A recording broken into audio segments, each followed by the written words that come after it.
नमस्कार, India my pride channel में आपका स्वागत है मित्रों।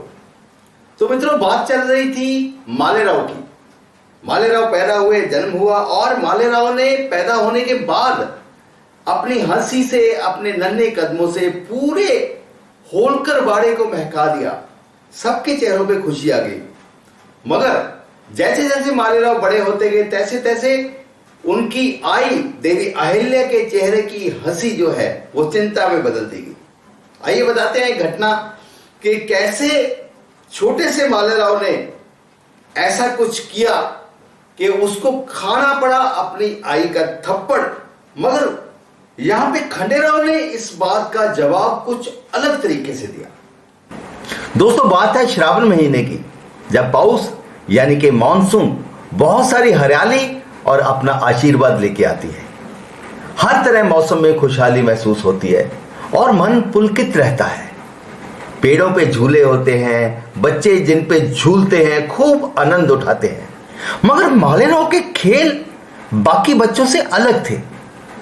होलकर बाड़े में इन दिनों ब्राह्मणों को भोज करवाया जाता है और ये वही दिन था जब दूर दूर के ब्राह्मण अहिल्या देवी का न्योता स्वीकार कर भोजन पे आए। बहुत अच्छे से भोजन करके अपनी दक्षिणा लेके पंडित ब्राह्मण जब विदा होने लगे तो अचानक वहां पे ब्राह्मणों की पीड़ामय कराहें सुनाई दी। सबका ध्यान उन ब्राह्मणों की तरफ गया जो पीड़ा से कराह रहे थे। ये ब्राह्मण अपने पैर को पकड़ के वहीं पे बैठ गए जहां खड़े थे।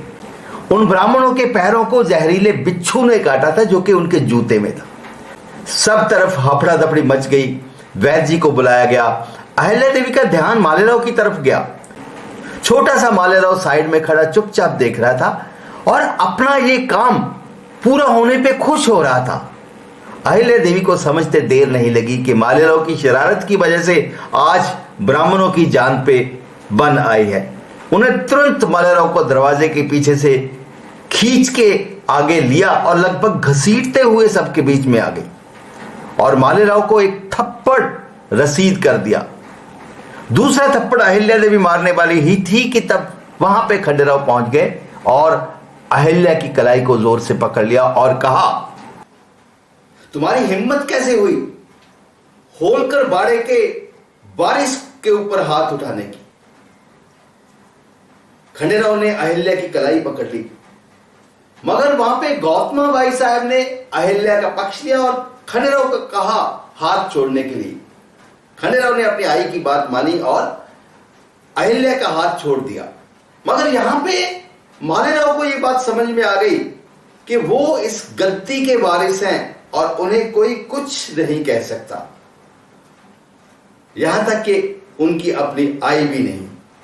तो उसके बाद फिर मालेराव की शरारतें बढ़ती गई दोस्तों, बढ़ती गई।